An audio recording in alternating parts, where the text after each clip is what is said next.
자, 이게 무슨 원리예요? 여기는 수익성의 원리. 이게 이제 그 용어가 어디에 어떤 자리에 들어가야 되는지가 생각나면 되는 거죠. 이게 무슨 법이에요? 뭘 비교하는 거예요? 거래사례. 수익환원이죠. 예, 수익환원과 구별을 해야 되죠. 여기 무슨 법이에요? 금방 지었으니까 알죠? 여기 뭐예요?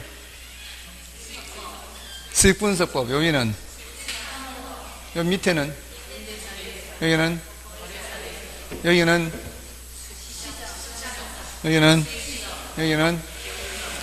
됐죠. 그러면 되죠. 이거는 안 어렵잖아. 이거는 다 같은 거니까. 맨 위에 여기는 무슨 가액이에요? 적산가액, 적산임료. 여기는 비중가액, 비준임료. 여기는 수익가액, 수익임료. 그건 어렵지 않잖아요. 그럼 적산가액은 어떻게 구하죠? 재조달 원가에서 감가수정 빼고, 그 다음에 비준가액은 어떻게 구하죠? 사례에서 사시찌개 하는 거죠. 사례 가격에서 사시찌개 수정하는 거예요. 사가 뭐예요? 사정보정이고요. 시는 시점 수정이고, 사시지 지역요인 비교고, 개는 개별요인 비교. 그렇게 하면 되네. 더 잘 하시는구만요. 이제 이따가 마치고 또 물었을 때 대답을 해야죠.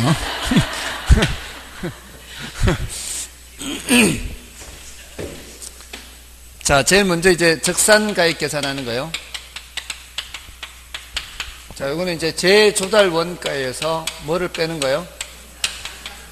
감가 수정액을 빼는 겁니다. 여기서 이제 이론 정리를 해야 되는 거예요. 여기 이론 정리가 있고 여기 이론 정리가 있는데 요거보다는 이게 더 중요해요. 압도적으로 중요해요. 사실은 한 3배 돼요. 3배. 얘보다. 재조달 원가가 뭔지를 이제 3가지를 이제 체크를 해야 되는데요. 하나는 뜻이에요. 재조달 원가가 뭐예요? 물으면 뭐라고 해야 되는가 하면은 기준 시점 현재 적정 원가 총액 그래요. 언제라고요? 기준 시점이죠. 저게 중요해요. 기준 시점이라는 거. 이게 가장 중요한 키포인트예요. 옛날에 준공 당시가 아니에요. 옛날에 준공 당시 적정원가 총액이 아니라 기준 시점의 적정원가 총액. 여기서 말하는 적정원가 총액은 새 것의 가격을 말하는 거예요. 새 것. 새로 만드는 데 들어간 돈. 내가 지금 어떤 물건을 평가하려고 할 때 그 물건의 낡은 상태의 그 경제적 가치를 판정하는 거잖아요. 낡은 상태의 경제적 가치를 판정할 때 그 물건이 새 것이라면 얼마인데 이렇게 이제 먼저 그걸 계산한다고요. 근데 그 새 것이 언제적 새 것이라고요? 지을 당시가 아니라 기준 시점에, 그럼 만약에 오늘이 기준 시점이라면 오늘 저 물건을 새로 만든다면 이렇게요. 오늘 저 물건이 새 거라면 얼마인데 저 물건이 새 것은 아니니까 새 것 가격에서 빼 나가야 되겠죠. 그렇게 하는 거예요. 예, 그렇게 해야 그 경제적 가치를 판정하는 거예요. 왜냐하면은 물가라는 게 늘 변해요. 인플레가 대체로 발생하는 편이기 때문에 옛날에 지을 당시에는 1억에 지었어도 원래 새로 만들면은 2억은 들여야 만들 수 있을 수 있죠. 옛날에 지을 때는 1억이면 지었지만 지금 이제 새로 지으려면은 2억이 들 수도 있잖아요. 물가가 많이 올라가면. 근데 내가 비록 몇 년간 쓰긴 썼어도 새 것 가격은 2억이기 때문에 2억에서 사용한 부분을 빼 나가다 보면은 옛날에 지을 때 들었던 금액보다도 더 평가액이 높을 수도 있어요. 옛날에 지을 때 가격보다 높을 수도 있다고요. 여기 오실 때 아파트 분양받아 왔죠? 그죠? 분양받아 왔으면 그 새 것 받아왔을 거 아니에요. 사는 동안에 좀 나갔을 거 아니에요. 근데 가격이 어떻게 됐어요? 올라갔죠? 그럼 참 배가 아픈데.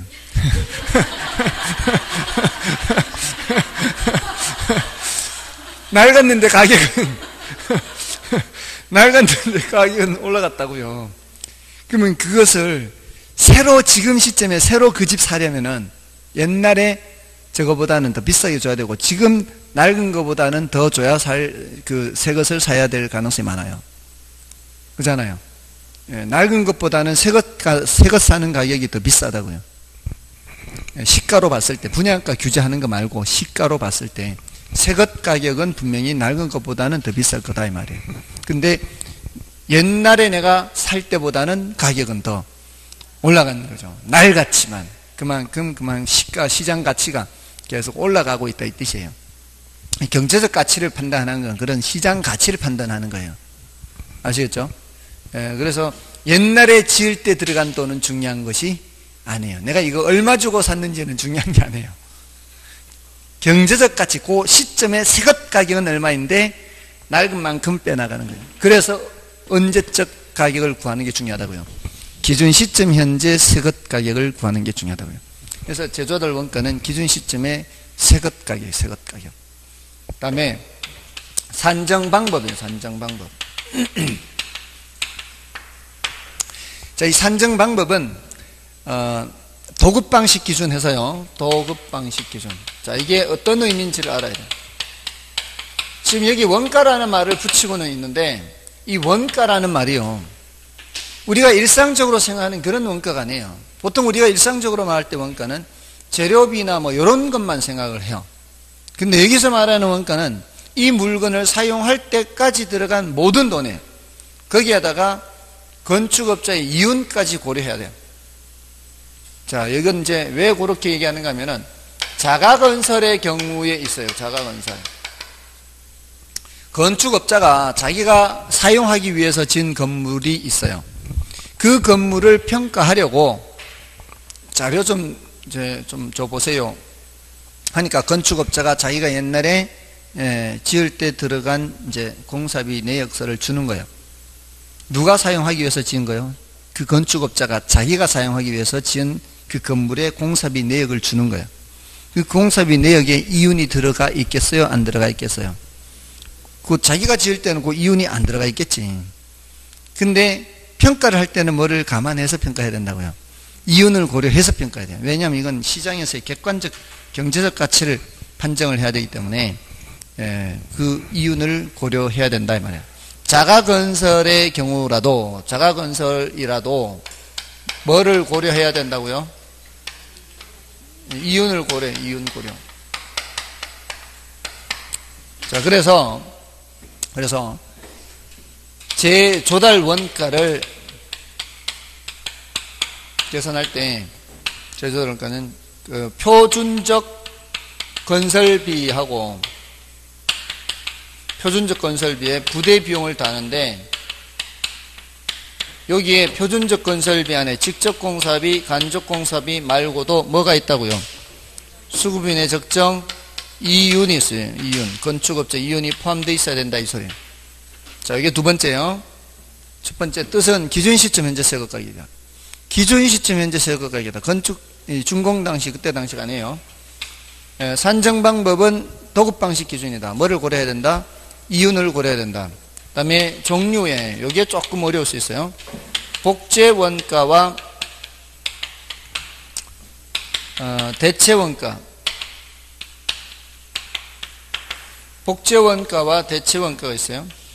복제 원가는 물리적으로 똑같은 걸 만드는 거예요. 요거는 기능적 또는 효용적으로 똑같은 걸 만드는 거예요. 기능적으로, 효용적으로.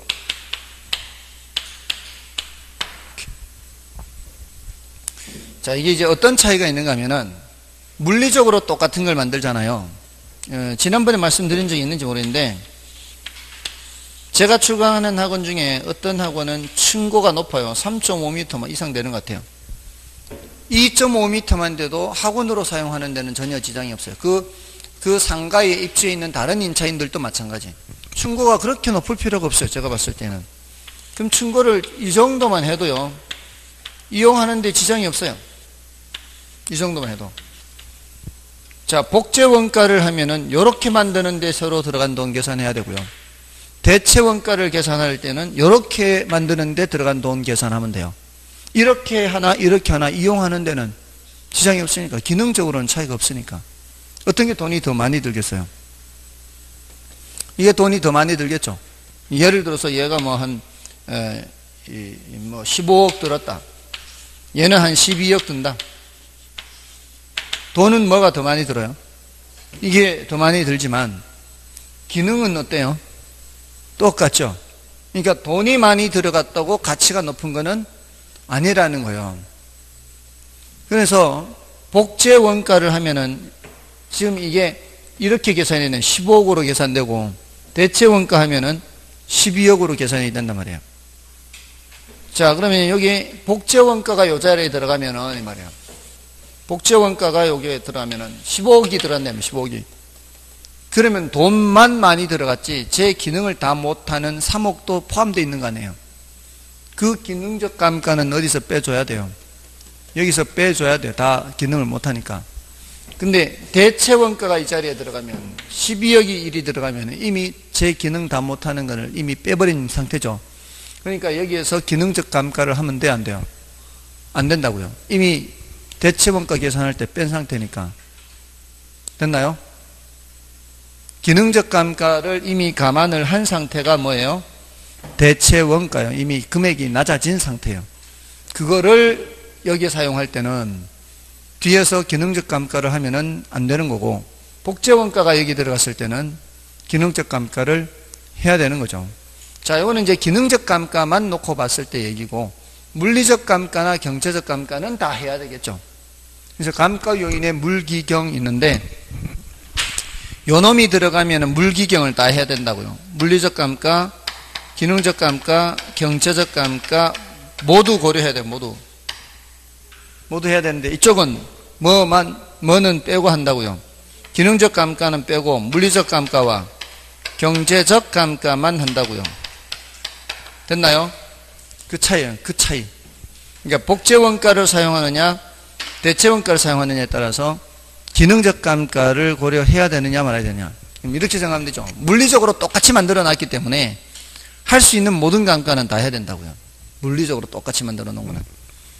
예, 근데 기능적으로 똑같이 만드는 것은 기능적인 감가를 반영했다 이 말이에요. 됐죠? 자, 이게 이제 비교하는 조금 어려운 거고요. 보통 이제 대체 원가를 하는 이유는 오래된 건물에 적용하기 위해서 그래요. 오래된 건물은 자재를 구하기가 쉽지 않아요. 오래된 건물은 자재를 구하기 쉽지 않고 기법을 아는 기술자를 구하기도 쉽지 않아요. 그럴 때는 복제 원가를 계산하기가 쉽지 않아요. 그럴 때는 현대적인 자재로, 현대적인 공법으로 그렇게 하는 게 적당할 수가 있어서 이렇게 구별을 하는 거예요. 이게 조금 더 어렵기는 하지만 그런 이유가 있어요. 오래된 건물은 뭘 적용하기 위해서? 대체 원가를 적용하기 위해서. 자, 이게 세 가지예요. 재조달 원가 세 가지. 뜻, 그다음에 산정 방법, 도급 방식 기준, 그다음에 종류의 복제 원가, 대체 원가. 복제 원가는 물기경 다 해야 되고, 대체 원가는 물리적, 경제적 감가만 하고, 다음에 이제 감가 수정이에요. 감가 수정에 가는 것도 이제 세 가지 주제가 있어요. 하나는 감가 요인이에요. 감가 요인에는 이제 물기경, 물기경. 물리적 감가, 기능적 감가, 경제적 감가, 이렇게. 경제적 감가. 자, 이렇게 세 가지인데, 이 경제적 감가는 외부 요인에 의한 감가고요. 물리적 감가, 기능적 감가는 내부 요인에 의한 감가예요. 이게 쉬워요. 판단하기가. 어떤 항목을 제시를 했을 때 이게 경제적 감가에 속하는지 기능적 감가나 물리적 감가 어디에 속하는지 구별을 해야 돼요. 근데 경제적 감가는 부동산의 내부 요인이 아니다라고 생각하면 돼요. 부동산의 내부 요인이 아닌 건 전부 다 뭐예요? 경제적 감가예요. 부동산의 내부 요인이 아닌 것은. 내부에서 찾지 말고 이 다른 데서 찾는 거는 다 경제적 감가예요. 예를 들어서 그 지역이 상권이 죽어요. 인근 지역 쇠퇴. 상권이 죽으면 건물은 멀쩡해도 그 건물 가격은 떨어진다고 봐야 되죠. 맞잖아요. 멀쩡한데도 가격은 떨어지는 거예요. 그러면 인근 지역 쇠퇴, 이건 뭐예요? 경제적 감가예요. 경제적. 내부 요인이 아닌 거예요. 맞잖아요. 다음 옆에 쓰레기 수확장이 생겼어요. 그 건물하고 아무 관계 없잖아요. 이런 건 무슨 감가? 경제적 감가예요. 인근 환경과의 부적합, 환경하고 안 맞아요. 그건 전부 다 외부 요인이죠. 맞나요? 자, 근데 이제 표현을 주의를 하세요. 시장성 감퇴 이런 말을 나와요. 시장성이 뭔데? 시장성이 떨어져요. 시장성이 있다 없다 이게 뭐예요? 사람들한테 이게 많이 어필한다 이런 거라 그래서 시장성. 어떤 물건이 시장성이 있느냐 없느냐. 네? 자, 예를 들어 땅콩주택 보신 적 있어요? 땅콩주택 어떻게 생긴지 아십니까? 그 마당이나 이런 거를 함께 사용하고 공동으로 사용하는 부분이 있죠. 땅콩주택이 이렇게 입구가 이렇게 들어가고 서로 마주 보면서 복도 같이 사용하는 그 부분도 있고 이제 그것이 앞에 앞마당을 함께 사용하고 보통 이제 분리는 돼 있어도 저 집이 나갔다 들어갔다 이런 것까지는 어느 정도 나올 수 있죠. 사생활 그 안쪽에서는 일어나는 걸 잘 못 보더라도 어느 정도는 그게 노출이 돼 있죠. 자, 이게 마음 맞는 사람들끼리 뭐 이렇게 같이 살다가 틀어지면 이제 골치 아픈 거죠. 자, 이게 한때 인기가 있었어요. 한때. 자, 그 사람들이 그러다 이게 뭐 좀 이렇게 안 좋다는 걸 알게 된 거죠. 그러니까 처음에 인기 있을 때는 이게 시장성이 있는 거예요. 그런 물건 내놨을 때. 뭐, 가격도 좀 높게 거래되고. 근데 이제는 어떻습니까? 시장성이 없는 거지. 그게 물리적으로 감가되는 거 말고도 사람들한테 인기가 떨어진 거죠. 찾지 않아요. 그러면 경제적 가치는 떨어지는 거죠. 그러면 물리적으로 떨어지는 것 이상으로 경제적 가치가 떨어질 수 있어요. 시장성 감퇴가 그런 거예요. 시장성 감퇴면 뭐라고요? 무슨 감가?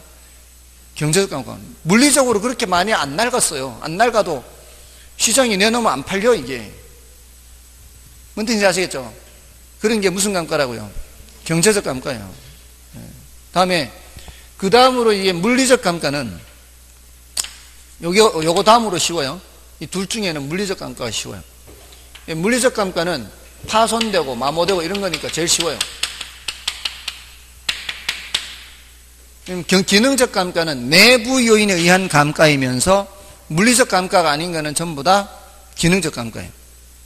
예를 들어 볼까요? 조심해야 되는 게 이거예요. 조심해야 되는 게. 건물과 부지의 부적합이에요. 조심해야 되는 게 건물과 부지 부적합. 이 부적합이라는 단어 때문에 적합의 원칙을 연상해요. 자, 보세요. 건물과 부지가 이렇게 있죠. 건물과 부지. 부동산의 외부 요인은 이 바깥이에요. 이 바깥. 건물과 부지 간의 관계는 부동산의 내부라고 봐야 돼요. 땅의 넓이는 아주 넓은데 건물을 조그만 강에 올렸다든가 뭐 이게 건부지를 제대로 활용 못하는 건물을 지은 거예요. 건부지를 제대로 활용 못하는 건물을 지으면 이거는 부동산의 외부 요인이 아니다 이 말이에요. 부동산의 외부 요인은 이 바깥을 말하는 거예요. 건물과 부지 부적합은 내부 요인이다 외부 요인이다? 내부 요인이다. 근데 이게 건물과 부지 간에 적합하고 부적합한 거를 물리적 감가로 볼 수는 없잖아요. 부동산의 내부 요인이면서 물리적 감가가 아닌 건 다 뭐라고요? 기능적 감가다 이 말이에요. 맞잖아. 이게 물리적으로 파손되거나 한 게 아니잖아. 이게 그냥 안 맞을 뿐이잖아요. 내부 요인이면서 물리적 감가가 아닌 거는 무슨 감가? 기능적 감가라고요. 이걸 경제적 감가라고 할 수는 없단 말이에요. 이게 경제적 감가는 이 바깥이니까. 됐나요? 그 다음에 형식의 구식화예요.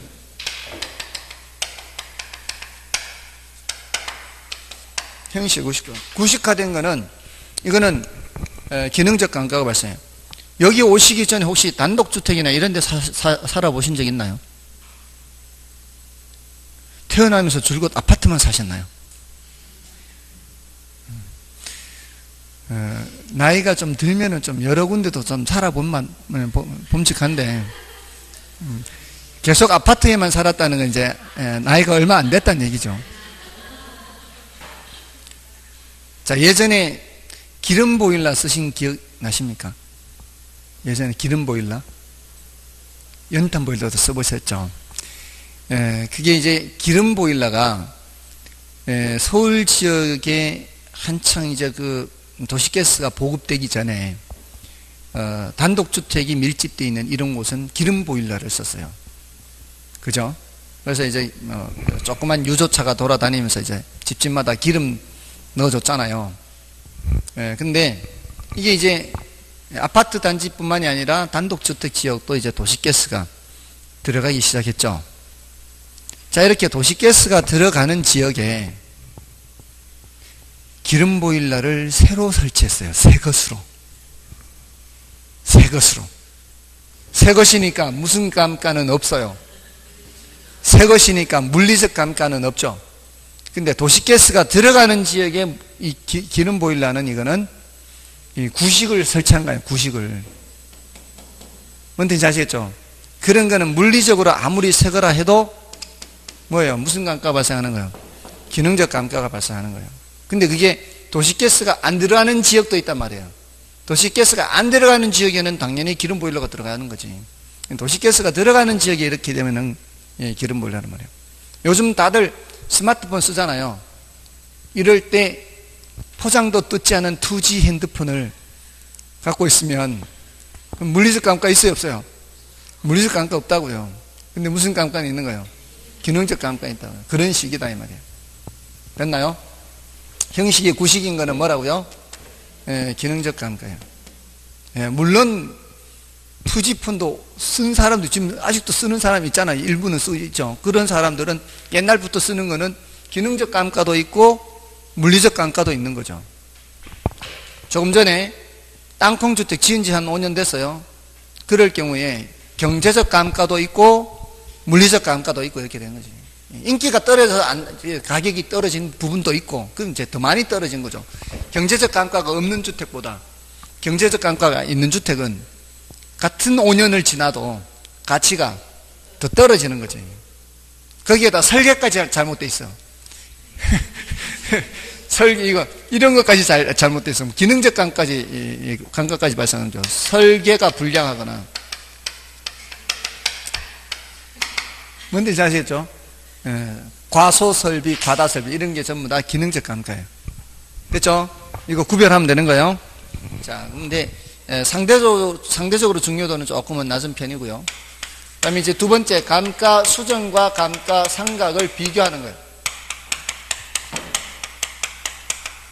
요거 비교하는 거, 요거는 이제 조금 더 중요해요, 얘보다. 감가 상각은, 이거는 이제 기업 회계에서 쓰는 말이에요. 이거는 감정평가에서 쓰는 말이에요. 감가상각은 원가를 배분하는 관점에서 하는 거고요. 감가수정은 요거는 경제적 가치를 판정하기 위한 거예요.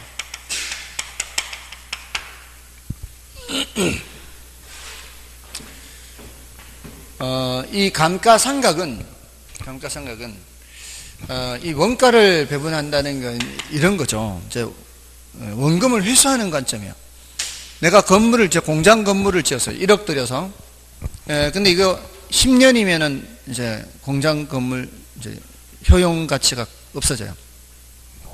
그럼 10년간 이 공장 건물에서 만든 제품이 있을 거 아니에요.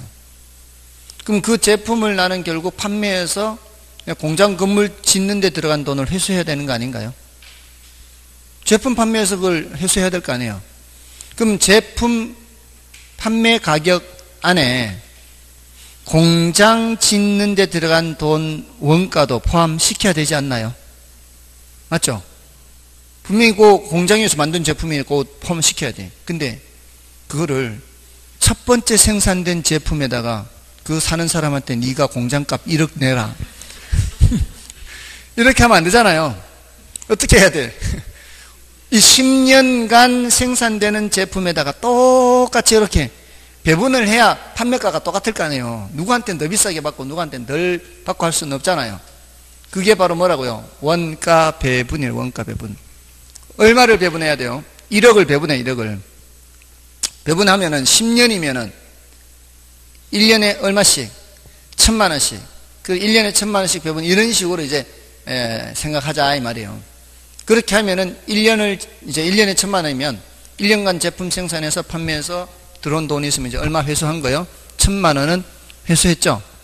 그럼 얼마 남은 거예요? 9,000만 원 남았잖아요. 그런 식으로 해나가는 게 감가상각이에요. 그 9,000만 원 남은 게 장부가치라고 그래요. 장부가치. 9,000만 원 남은 게 장부가치. 자, 그러면 이 공장 건물을 팔면은 9,000만 원 받는다는 보장이 있을까요? 9,000만 원보다 덜 받을 수도 있고 경우에 따라 더 받을 수도 있어요. 그게 작년에 지을 때는 1억 들여 지었지만 이제는 물가가 많이 올라가서 이 베네수엘라 같은 데는 1000% 이상 되잖아요.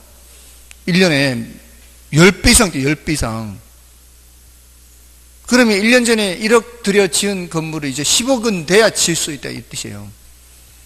그러면은 그걸 내가 작년에 1억 지었다고 지금 9,000만 원 받으면 말이 안 되는 거잖아요. 물가가 그렇게 올라가는 상황에서는 항상 어디서부터 빼나가야 돼요? 기존 시점 현재 새로 짓는 데 들어가는 돈에서 빼나가야 된단 말이에요. 그렇게 해서 경제적 가치가 얼마가 되는지를 보는 게 감가수정이에요. 감가수정. 그러니까 얘는 2년이 지나면 예를 들어 1년일 때 1년 지나면은 9,000만 원 남잖아요. 2년 지나면 8,000만 원 남습니다. 3년 지나면은 7,000만 원 나오고 딱 그렇게만 나가요. 그는 계속 취득 원가인 1억에서부터 빼나가기 때문에 그래요. 1억에서부터 1년 지날 때마다 1,000 빼나가니까 그런 거예요. 근데 얘는 항상 뭐를 새로 계산해야 돼요? 재조달 원가를 새로 계산해서 그걸 기초로 해야 돼요. 그리고 얘는 감가상각은 뭔가가 적용이 안 돼요. 눈으로 보고 평가는 관찰감가 적용 안 돼요. 얘는 적용됩니다. 여기 경제적 감가 적용 안 돼요. 여기는 돼요. 여기 토지의 감가 적용 안 돼요. 여기는 돼요. 그리고 여기는 법정 내용 연수를 중시해요. 법정 내용 연수. 여기는 경제적 내용 연수를 중시합니다. 자, 이렇게 해서 비교하는 거, 요거 특히 요거 비교하는 거 주의를 하시고요. 뭔가가 적용이 안 되고 적용이 되고 이렇게. 자, 여기 이제 감가상각, 감가수정 비교하는 거고요. 그 다음에 이제 감가수정 방법이에요. 감가수정 방법에서 제일 중요한 거는 바로 내용연수법 해서요. 세 가지. 정액법, 정률법, 상환기금법.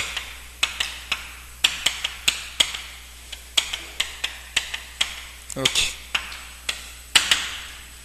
정액법이 제일 중요해요, 사실은. 그 다음이 정률법이고, 그 다음이 상환기금법이에요. 그래서 요 세 가지를 내용연수법 이렇게 합니다. 내용연수법. 정액법, 정률법, 상환기금법이 뭐냐? 정액법, 이게 제일 중요한 그래프예요. 매년 감가액을 나타내는 게 제일 중요한 그래프예요. 정액법은 매년 감가액이 어때요?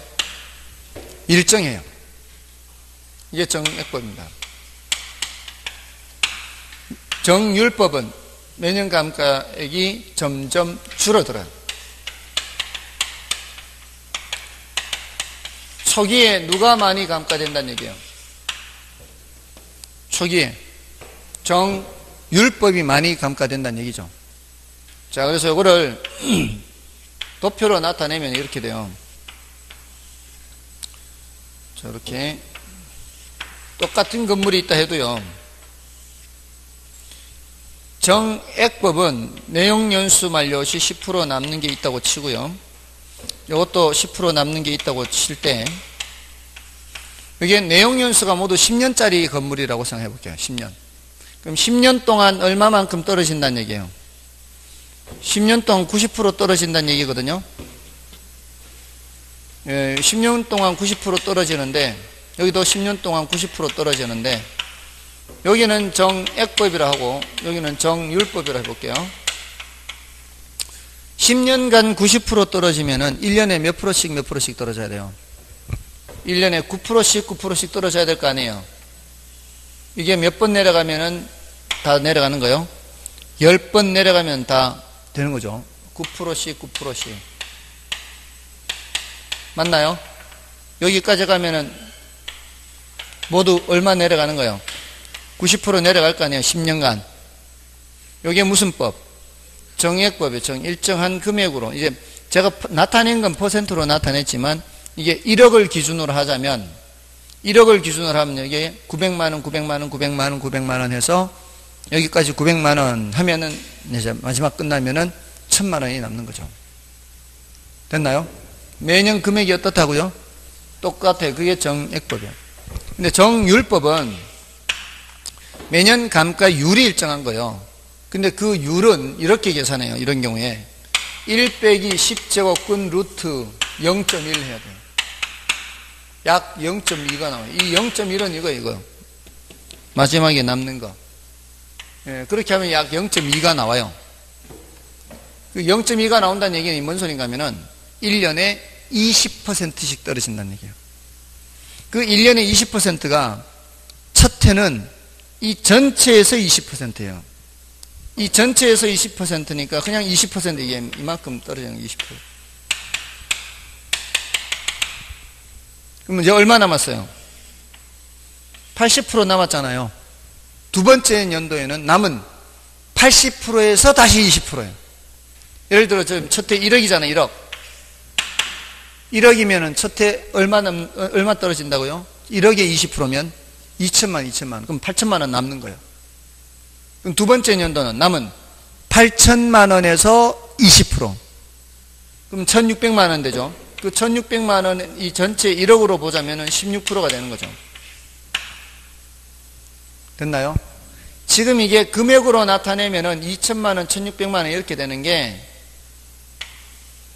전년 말 남은 거에 비해서는 항상 20%에 20%. 1억에 20%, 8천만 원에 20%. 남은 6,400만 원 20% 이런 식으로 간다 이 말이에요. 그러니까 요 금액으로 나타냈을 때는 금액이 점점 어떻게 해요? 금액이 점점 작아져요. 줄어드는 금액이. 근데 초장에 누가 더 많이 쳐요? 초장에 정율법이 더 많이 치잖아요. 맞나요? 지금 여기는 금액으로 나타내면 얼마씩 내려간다고요. 그러면 900 이렇게 나는 1억을 기준으로 했을 때 9일은 9, 9, 28, 9, 3, 27 이렇게 간다고요. 얘는 1년만 쳐도 벌써 2천이에요. 2년 치면 3,600, 3년 치면 4,880을 치는 거예요. 됐나요? 자, 이렇게 정율법과 정액법의 차이가 보이나요? 그러면은 초기에 가치 하락이 많이 되는 게 누구예요? 가치 하락이 많이 되는 정율법이죠. 그러면은 우리 많은 물건들을 보세요. 많은 물건들을 보면은 정율법처럼 떨어지는 게 보통이에요. 정액법처럼 떨어지는 게 보통이에요. 정율법처럼 떨어지는 게 보통이죠. 특히 자동차 같은 거는 한 3년 정도 타면은 거의 반값 되지 않나요? 그죠? 제가 제일 좋아하는 게 3년 지난 차예요. 딱 그 가치 하락이 클 때는 이제 그 기분 내면서 그 사람이 타게 하고, 나는 이제 실속 차리고, 그걸 제일 좋아해요. 3년 지난 차는 뭐 그렇게 성능이 많이 떨어지는 건 아니에요. 그죠? 아닌가요? 가성비가 제일 좋은 거. 혹시 탄 게 몇 년쯤 됐어요? 딱 3년 됐어요? 그러면 생각 좀 해보시죠. 그게 아마 제일 좋은 거예요. 가성비가 제일 좋은 게 그거예요. 가성비가 제일 좋은 게 자동차는 한 2, 3년 정도, 2년 6개월에서 3년. 제가 봤을 때는 제일 좋은 것 같아요. 근데 경차가 제일 덜 떨어지는 것 같아요. 경차는 3년 지나도 반까지 안 떨어져 한 70%는 몰라도 한 60% 이상은 받는 것 같아요. 경차가. 그러니까 경차가 또 괜찮아. 자, 아무튼 근데 가치 하락이 실제로는 이게 이럴 가능성이 많아요. 그러니까 이렇게 하면 좋은데 정률법이 더 복잡하거든요. 정률법이 더 복잡해요. 아까 이것도 계산해야지. 1 빼기 10제곱근 루트 이렇게 이런 것도 계산해야지. 그래서 가능한 한 쉬운 게 더 좋잖아요. 예, 근데 다행히도 건물이나 구축물은 정액법을 적용해도 큰 오차가 없어요. 그러니까 건물이나 구축물은 이렇게 해도 큰 오차가 없다고요. 그러니까 건물 구축물은 이렇게 하고 정율법은 동산이나 기계류 이런 거 이거 뭐 사오면 바로 중고되잖아. 이거 이런 책상 같은 거 의자 같은 거 바로 사오면 중고예요. 그리고 기계류도 포장 뜯어버리면 중고죠. 이런 거는 무슨 법하고 정율법을 하고. 그래서 이렇게 두 개를 이제 비교하는 게 중요해요. 간편하긴 뭐가 더 간편하다? 근데 실제 가치 하락하고 비슷한 건 무슨 법? 정율법. 근데 다행히도 건물 구축물은 정액법에도 큰 오차가 없다. 됐죠? 자, 다음에 이거를 이제 누계액으로 볼게요. 누계액. 이제 요게 가장 중요한 그래프고, 감가 누계액이 그 다음인데요. 누계액이랑은 요거 더 하는 거예요. 91은 9, 92, 18, 93, 27, 94, 30 이렇게 누계하는 거예요. 누계하면은 91은 9, 92, 18, 93, 27 이렇게 갈 거 아니에요. 맞나요? 직선으로 올라간다고요. 근데 얘는 초장부터 1년만 지나도 2000이죠. 1년만 지났을 때 바로 2000이잖아요. 2년 지났을 때 3600이에요. 이렇게 올라가겠죠, 이렇게. 맞나요? 2000, 3600, 4800, 3년만 가도 거의 반 가까이 올라간다 이 말이에요. 이게 무슨 법? 정률법은 곡선이에요, 곡선. 정액법은 직선이에요. 여기 이제 가면 이제 다 9천만원, 9천만원.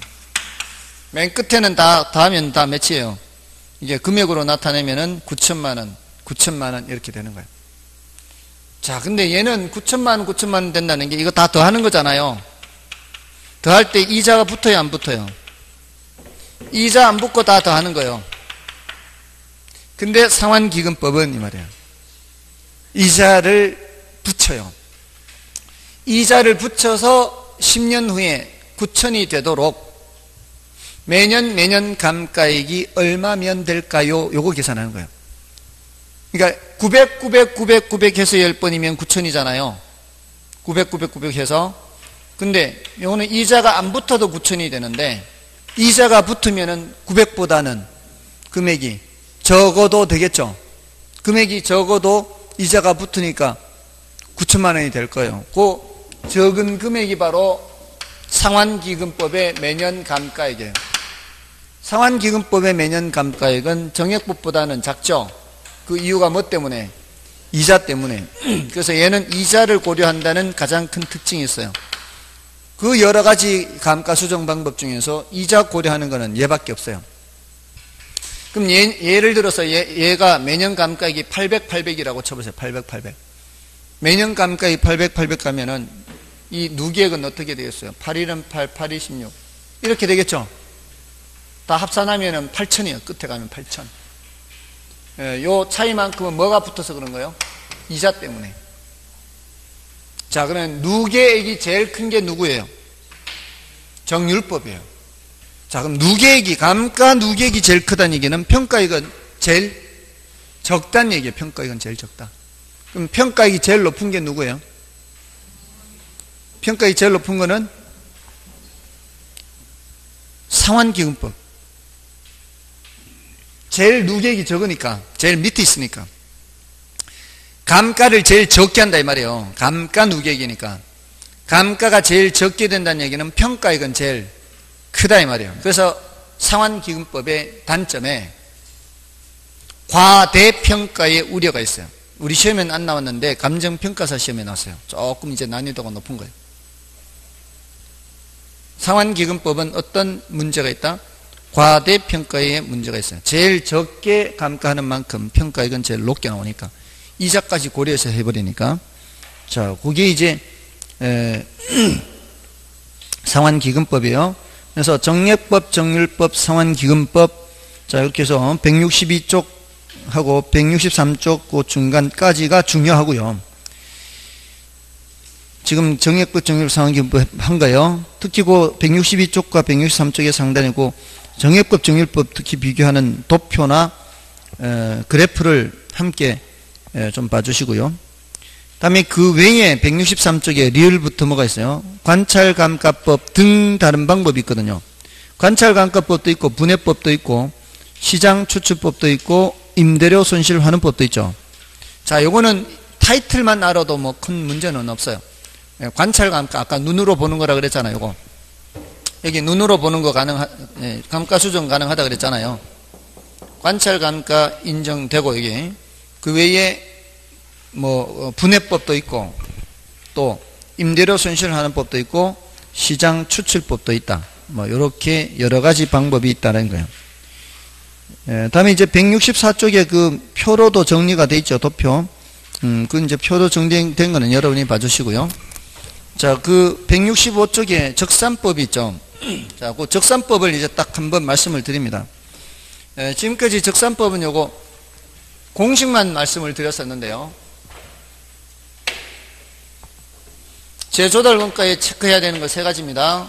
재조달 원가의 뜻, 언제적 가격이다, 기준 시점 적정 원가총이다, 어떻게 구한다, 도급 방식 기준으로 적정 이윤을 고려해서 하고요. 종류에는 복제원가, 대체원가예요. 복제원가는 물기경 다 해야 되는데 대체원가는 기능적 감가는 하면은 안 돼요.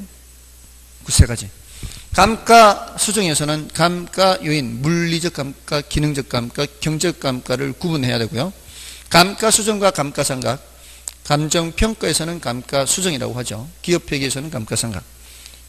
원가 배분하는 것은 감가상각, 경제적 가치 판정하는 것은 감가수정, 뭔가가 적용이 안 되는 것은 감가상각, 적용이 되는 것은 감가수정, 취득원가를 기초로 하는 것은 감가상각, 재조달 원가를 기초로 하는 것은 감가수정, 이거 비교하는 거예요. 그 다음에 감가수정 방법에 정액법, 정률법, 상환기금법, 매년 감가액을 나타내는 그래프가 중요하다고요. 그래서 감가가 많이 되는 건 누구예요? 정률법, 평가액이 제일 적습니다. 실제 가치 하락하고 비슷해요. 그래서 더 정확하긴 하지만 더 복잡한 방법이어서 더 간편한 정액법을 쓰는 게 좋은데 다행히도 건물 구축물은 정액법을 해도 문제없다. 동산 기계류 이런 것들은 정률법을 한다. 상환기금법은 특징이 이자를 고려하는 특징이 있다. 이거는 이자까지 고려해서 매년 감가액을 낮게 잡기 때문에 감가가 적게 되는 만큼 과대평가가 우려될 수 있다. 그 외에 관찰감가법 등 분해법이나 시장추출법이나 임대료 손실환원법이 있다. 됐나요? 지금 몇 분 만에 복습했지만 이게 머릿속에 오랫동안 남아있기를 정말 기대합니다.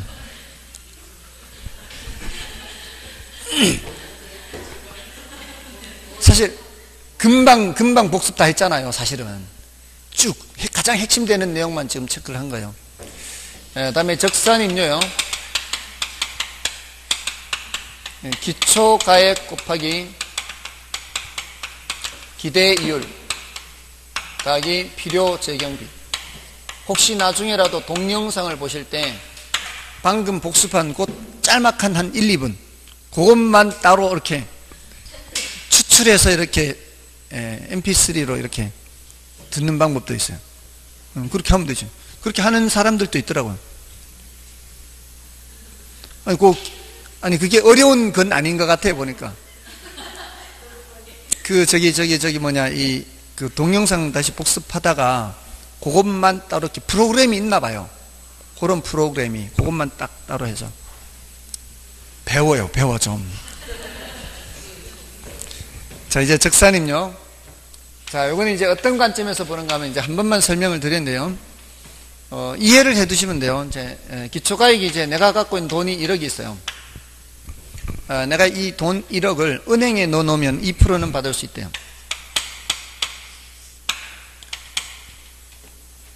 은행 이자. 그래서 얘는 정기예금 금리를 기초로 해요. 자, 그러니까 이 적산임료를 계산할 때는 은행에 예금하는 거하고 비교한다 이렇게 생각하면 돼요. 은행에 예금. 자, 근데 이 돈을 은행에 예금하지 않고 내가 건물을 산 거예요. 토지 말고 건물이라고 생각하세요.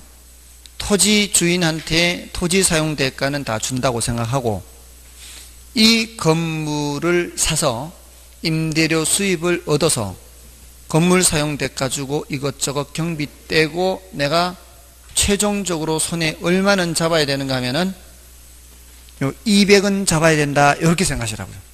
그래야 은행에 넣는 거하고 똑같다 이 뜻이에요. 아시겠죠? 은행에 넣는 거하고 똑같으려면 내가 그 임대료 수입에서 이것저것 경비 다 떼고 내가 수익이라고 할 만한 게 얼마는 돼야 된다고요? 200만 원은 돼야 된다 이 말이에요. 자, 그렇다고 해서 이 임차인들한테 200만 원만 받으면 되느냐? 그건 안 된다는 거지. 지금 내가 1억이라는 돈을 은행에 예금을 하면은 그 원금이 유지가 돼요? 원금이 줄어들어요? 은행에 넣어놓으면 원금은 유지되면서 200만 원 주는 거 아닌가요? 근데 내가 건물을 1억 주고 사게 되면은 이 건물은 점점 낡아지잖아요. 만약에 이 건물이 10년밖에 안 가는 건물이라면 1년에 1000만 원씩은 가치가 떨어진다라고 봐야 되지 않나요? 그러면 1년에 얼마씩은 더 받아야 돼요? 1000만 원을 더 받아야 되죠. 200만 원만 받아서는 안 될 거 아니에요.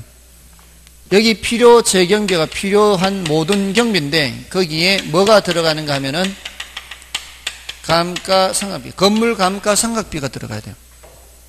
그래서 1200을 받아요. 1200을. 그래야 건물 가치 하락하는 것을 감안해서 내가 충당을 하죠. 맞나요? 자, 근데 한 번만 더 생각해 볼게요. 근데 가만 생각해 보면은 건물 가격 하락하는 것만 있는 게 아니고 내가 이거 세를 놓으면은 청소도 해줘야 되고 세컨 보안 서비스도 받아야 되고 비용이 발생한단 말이죠. 은행에 예금하면은 이런 비용이 발생하지 않죠. 건물 임대하느라고 발생하는 비용 아닌가요? 이건 누구한테 받아서 내야 될까요? 임차인한테 받아서 해야죠. 유지관리비.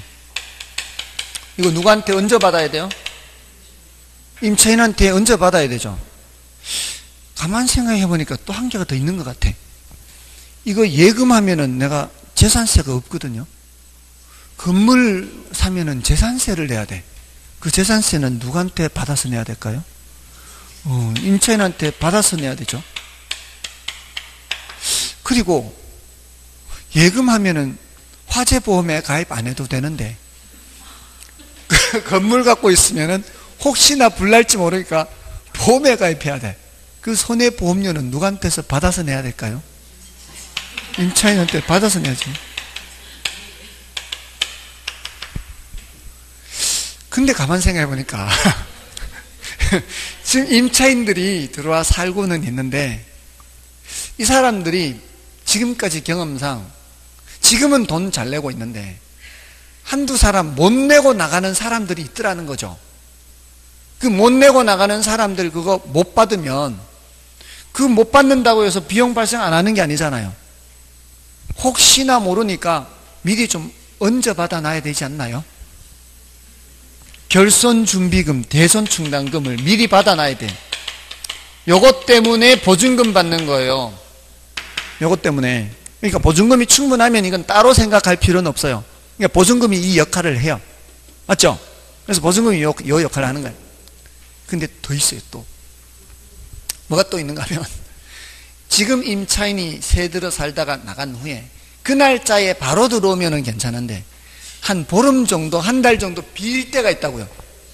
그 빌 때 유지관리비 발생 안 하나요? 빈다고 세금 덜 내나요?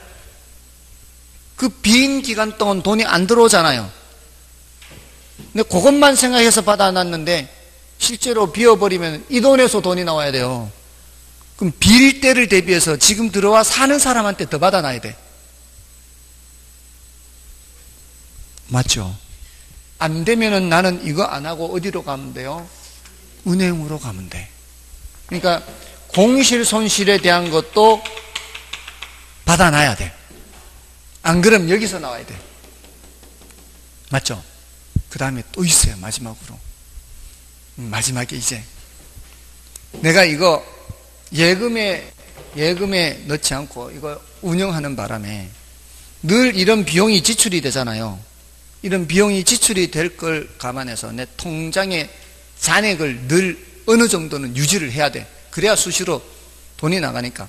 통장 잔액을 유지하는 그 잔액은 이자가 붙어요, 안 붙어요? 이자 안 붙어. 이건 보통 예금이니까 거의 안 붙어요.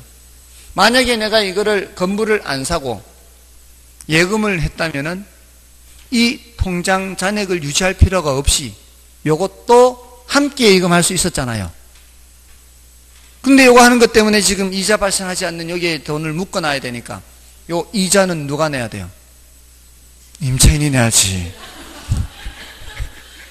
이걸 운전자금이라 그래요. 운전자금. 이 운영자금. 운영자금.